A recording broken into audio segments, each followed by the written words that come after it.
Welcome two pathway. आज हम बात करेंगे ट्राइंगल की अनदर थ्योरम के बारे में, जो कि है angle angle angle. Fine, so let's see कि स्टेटमेंट क्या है इस थ्योरम का। लर्नर्स, थ्योरम में लिखा हुआ है if in a two triangle side of one triangle are proportional the side of another triangle then their corresponding angles are equal. Learner, theorem में लिखा हुआ है कि अगर किसी भी दो ट्राइंगल्स के साइड में एक ट्राइंगल हुआ है कि दो ट्राइंगल्स का अगर साइड्स जो है इक्वल है, मतलब ए बी जो है वो डीई के इक्वल है, ए सी जो है वो डी एफ के इक्वल है, एंड सिमिलरली बी सी जो है वो ई एफ के इक्वल है। अगर उन ट्राइंगल्स की साइड्स इक्वल है तो उनके जो एंगल्स है वो क्या होंगे, इक्वल होंगे। दैट मीन्स एंगल ए जो है वो एंगल डी के इक्वल होगा, एंगल बी एंगल ई के इक्वल होगा, एंगल सी जो है वो एंगल एफ के इक्वल होगा। We have to prove this. तो हम सबसे पहले यहाँ लिखेंगे प्रूफ क्या करना है हमें प्रूफ करना है एंगल ए जो है वो एंगल डी के इक्वल होगा, सिमिलरली एंगल बी जो है वो एंगल ई के इक्वल होगा, एंड एंगल एफ जो है वो सी के इक्वल होगा। ये हमें प्रूफ करना है। फाइन, प्रूफ करना है हमें ये कि हमें वन क्या है, हमें यहाँ पर गिवन है हमें तीनों साइड है एक दूसरे के प्रोपोर्शनल है। दैट मीन्स ए बी जो है वो डीई के प्रोपोर्शनल है, A B proportional to DE, A C is proportional to what, D F, and B C is proportional to E F. ये हमें दिया हुआ है क्वेश्चन में, ये हमें ऑलरेडी गिवन है, और प्रूफ क्या करना है कि तीनों एंगल इक्वल है, दूसरे ट्राइंगल के एंगल्स के इक्वल है। फाइन, ये हमें प्रूफ करना है। नाउ हम आते हैं कंस्ट्रक्शन पर। सो लर्नर्स, कंस्ट्रक्शन की बात करें अगर हम लोग, तो कंस्ट्रक्शन में अगर मैं डी ई एफ ट्राइंगल में अगर मैं एक लाइन ड्रॉ करती हूँ अगर मैं डी ई एफ में, तो देखिए ये जो ट्राइंगल है वो इस ट्राइंगल के इक्वल हो जाता है। देखिए साइज देखिए, ये ट्राइंगल छोटा है, ये भी ट्राइंगल छोटा है, और अगर एबीसी की बात करें और डीईएफ की बात करें तो दोनों ट्राइंगल बड़े थे। तो ये देखिए इसको इक्वल करने के लिए मैंने क्या करा, यहाँ एक पी पॉइंट दे दीजिए इसे, और इसे क्यू पॉइंट दे दीजिए, आपके ऊपर है, कोई भी नेमिंग दे सकते हैं आप।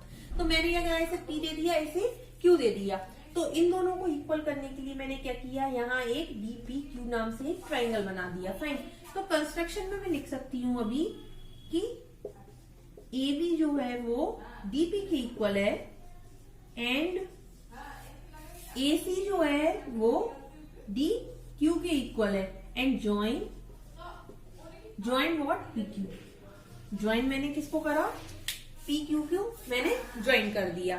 फाइन, तो अब यहां से कंक्लूजन क्या निकलेगा, ये देखिए आप, A B by D P is equals to A C by D Q. Fine करके दिखाती हूँ, that means proof given in construction. इसे आप ऐसा का ऐसा कॉपी में नोट डाउन करते जाइए, ताकि मैं यहाँ रफ करने के बाद में आपको समझ में आ सके कि हाँ भाई मैंने ये गिवन में लिखा था, ये मैंने प्रूफ में लिखा था, and this is a construction part. So please इसे आप कॉपी में नोट करते रहिए। प्रूफ, सो प्रूफ की बात करें तो देखिए लर्नर, सबसे पहले हम एक चीज को नोट आउट करते हैं, टारगेट पॉइंट क्या होगा हमारा। इस थ्योरम का टारगेट पॉइंट पहले हम सेट करते हैं कि टारगेट हमारा क्या होगा, ताकि हम इस थ्योरम को इजीली सॉल्व कर सकें। लर्नर्स, ये देखिए इस ट्राइंगल में ये साइड और ये साइड दोनों इक्वल है। फाइन, अगर मैं इस साइड को इसके इक्वल करूं तो कैसा रहेगा, दैट मीन्स मुझे अभी टारगेट ये सेट करके चलना है कि बीसी जो है वो पी क्यू के इक्वल हो जाए एनी हाउ। फाइन, तो ये मुझे अभी टारगेट सेट करना है कि बीसी पी क्यू के इक्वल हो जाए। अच्छा लर्नर्स, ये तो हमारा टारगेट सेट हो गया। अब ये आपको अभी लिखने की जरूरत नहीं है कि बीसी पी क्यू के इक्वल है, ये तो सिर्फ मैंने अपने लिए और आपके लिए लिख रखा है। दैट मीन्स ये टारगेट है। Okay, simple. ओके, अब एक कंक्लूजन निकल रहा है ये इन ट्राइंगल से कि ए बी बाय डीपी, ये दोनों हम इक्वल बता सकते हैं कि हाँ भाई ए बी डीपी के इक्वल है, और ए सी जो है वो डी क्यू के इक्वल है। Talking about the proof. Proof पे बात करने से पहले हम जो हमने कीवर्ड जो इससे पहले हमने प्रूफ में लिखा हुआ था, गिवन में लिखा हुआ था, उसे हम पहले नोट आउट करेंगे। ये देखिए हमने ये लिखा था गिवन में, ए बी जो है वो प्रोपोर्शनल है डीई के, एंड ए सी जो है वो प्रोपोर्शनल है किसके, डी एफ के। यही लिखा था हमने, ये हमें गिवन था। सो हम यहाँ अगर मैं इस तरह से इसे लिखूं कि dp by de is equals to ac, that means ये मैं इसको इस तरह से लिख सकती हूँ क्या, dq by df। क्या मैं इसको इस तरह से लिख सकती हूँ, जो मैंने यहाँ लिखा है गिवन में उसको मैं इस तरह से लिख सकती हूँ? बिल्कुल लिख सकती हूँ। कंस्ट्रक्शन में आप याद करें, मैंने आपको कंस्ट्रक्शन में बताया था कि AB जो है वो DP के इक्वल है और AC जो है वो DQ के इक्वल है। तो वही हम यहाँ से लिखेंगे by construction. By construction, construction से हमें क्या मिला, dp by de और dq by df। अच्छा, अब मैंने आपको इससे पहले भी ट्राइंगल की थ्योरम बताई थी और हमने दो ट्राइंगल्स की थ्योरम के बारे में बात की है। क्या बात की थी हमने उसके बारे में, बीपीटी थ्योरम को याद कीजिए। हमने क्या लिखा था वहां पर बीपीटी थ्योरम का स्टेटमेंट कि अगर किसी भी एक ट्राइंगल में दो साइड का प्रोपोर्शनल इक्वल हो तो जो तीसरी साइड होती है वो क्या होती है, दूसरे के पैरेलल होती है। यही हमने बीपीटी थ्योरम में पढ़ा था। दैट मीन्स डीपी जो है वो डीई के प्रोपोर्शनल हो और डीक्यू जो है वो डीएफ के प्रोपोर्शनल हो, तो पीक्यू जो है वो ईएफ के प्रोपोर्शनल होगा। यही हमने बीपीटी और थियरम्स थ्योरम में पढ़ा था, तो वही हम रिकॉल करते हैं और यहाँ वही क्राइटेरिया लग रहा है। देखिए डीपी जो है वो प्रोपोर्शनल है डीई के, सिमिलरली डीक्यू जो है वो प्रोपोर्शनल है डीएफ के। देखिए थियरम्स थ्योरम लग रही है, तो अब मैं यहाँ लिखूंगी by BPT theorem PQ is parallel to EF। PQ जो है वो EF के पैरेलल हो जाएगा बीपीटी थ्योरम से। अब अगर मैं इसे इस तरह से लिखूं कि एंगल P जो है वो एंगल E के इक्वल है एंड एंगल Q जो है वो एंगल F के इक्वल है। सो क्या ये इक्वल हो सकते हैं? बिल्कुल हो सकते हैं बाय करस्पॉन्डिंग एंगल्स। लर्नर्स ये करस्पॉन्डिंग एंगल्स के थ्रू इक्वल हो सकते हैं बाय करस्पॉन्डिंग एंगल। ये हाफ लिखा है, पूरा स्पेलिंग आप लिखिए इसमें। सो करस्पॉन्डिंग एंगल्स के थ्रू ये इक्वल हो सकता है P एंगल E के और Q एंगल जो है वो F के इक्वल बिल्कुल हो सकता है। ये देखिए इस तरह से ये एंगल प्रूव हो गए, इस तरह से ये यहाँ पर एंगल इक्वल हो सकते हैं। तो क्या हम इसे इस तरह से लिख सकते हैं, triangle DPQ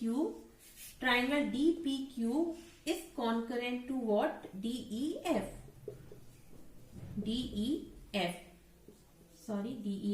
by angle similarity। Angle similarity के थ्रू क्या हुआ, बाय एंगल सिमिलैरिटी।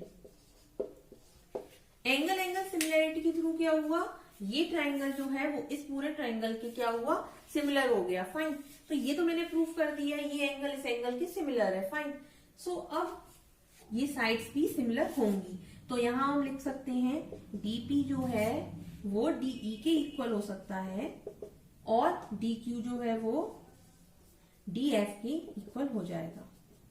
अगर एंगल सिमिलर है तो उसकी साइड्स भी सिमिलर होंगी। फाइन, तो ये हमने इससे प्रूव कर दिया। अब सो लर्नर अभी हमने एंगल सिमिलैरिटी करी किसमें, डीपीक्यू और डीईएफ में। सो अगर एंगल सिमिलैरिटी है तो इसके करस्पॉन्डिंग पार्ट्स जो होंगे वो भी क्या होंगे, सिमिलर होंगे। तो देखिए इसको क्या हम इस तरह से लिख सकते हैं, DP upon DE is equals to PQ by EF।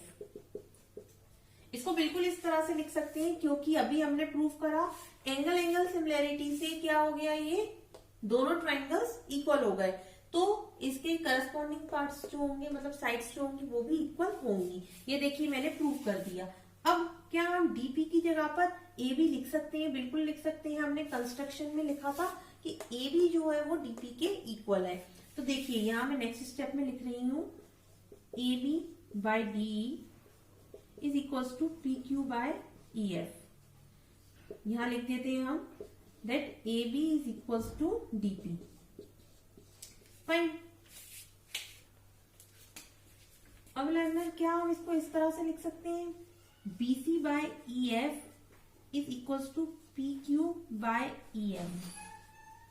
देखिए ध्यान से देखिए, क्या हम ये जो हमने सेकेंड स्टेप लिखा हुआ है यहाँ पर, ये तो फर्स्ट था आपका, ये सेकेंड स्टेप, ये जो लिखा हुआ है क्या ये सही लिखा हुआ है? बिल्कुल सही लिखा हुआ है, क्योंकि आप याद कीजिए हमने गिवन में लिखा हुआ था ये that BC by EF is equal to AB by DE।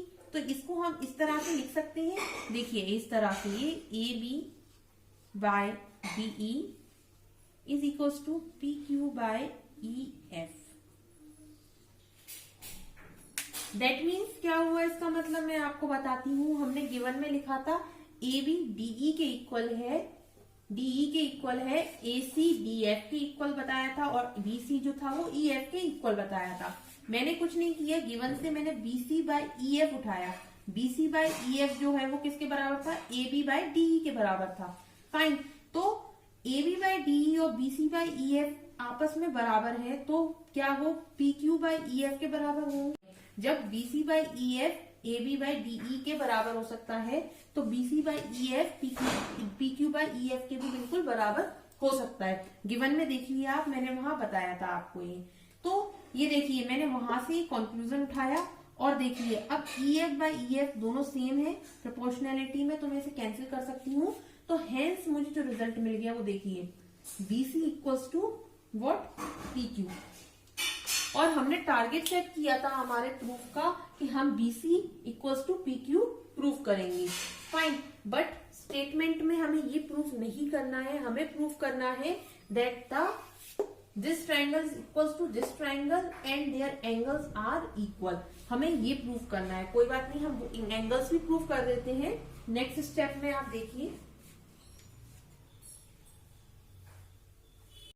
Now, अब हम क्या करेंगे, ट्राइंगल ABC और DPQ के बारे में बात करेंगे, इन दो ट्राइंगल के बारे में बात करेंगे। बट हमें तो क्या प्रूफ करना है, ABC जो है वो DEF के बराबर प्रूफ करना है। पहले हम इसको इस ट्राइंगल के बराबर प्रूफ करेंगे, उसके बाद में हम ABC को DEF के बराबर प्रूफ करेंगे। तो सबसे पहले हम DPQ के बारे में बात करें, तो देखिए AB जो है वो DP के इक्वल है, AB DP के इक्वल, ये हम ऑलरेडी प्रूफ कर चुके हैं। तो AB को DP के इक्वल हम प्रूफ कर चुके हैं। AC जो है वो DQ के इक्वल है, AC को भी हम DQ के इक्वल प्रूफ कर चुके हैं, और BC को PQ के इक्वल अभी हमने प्रूफ किया, जो कि हमारा टारगेट था। तो BC को PQ के इक्वल अभी हमने प्रूफ किया। ये तीनों के तीनों क्या है, साइड्स हैं। तो साइड क्राइटेरिया से मैंने क्या करा, ट्राइंगल ABC को कॉन्करेंट प्रूफ करा DPQ के, तो ये इसके कॉन्करेंट प्रूफ हो गया। अब एंगल D के बराबर हो गया, ये पहले से ही हमें पता था, हो गया। देखिए साइड अगर इक्वल है तो एंगल भी इक्वल हो गया। देखिए साइड अगर इक्वल है तो एंगल भी equal. So triangle ABC is concurrent to triangle DPQ। हमने इस ट्राइंगल को इस ट्राइंगल के कॉन्करेंट प्रूफ कर दिया बाय साइड। बट हमें क्या प्रूफ करना था, ABC को प्रूफ करना था DEF के। फाइन, तो सबसे पहले हम क्या करेंगे यहाँ पर, by proving the triangle ABC concurrent to triangle DPQ, इससे हमें क्या रिजल्ट मिला, एंगल A जो है एंगल D के इक्वल है, एंगल B जो है एंगल P के इक्वल है, और एंगल C जो है एंगल Q के इक्वल है। ऑलवेज रिमेंबर, जब ट्राइंगल की तीनों साइड्स इक्वल हो तो उसके एंगल्स भी इक्वल होते हैं। ठीक, तो इससे हमें एंगल्स इक्वल मिले बाय CPCT, मतलब कि corresponding part of concurrent triangle से हमें ये तीनों के तीनों एंगल जो है इक्वल मिले इन दोनों ट्राइंगल्स के। फाइन, अब मुझे एक रिजल्ट याद आया थेल्स थ्योरम का। थेल्स थ्योरम का एक रिजल्ट था जिससे कि हमने क्या प्रूफ किया था, PQ जो है वो EF के इक्वल है।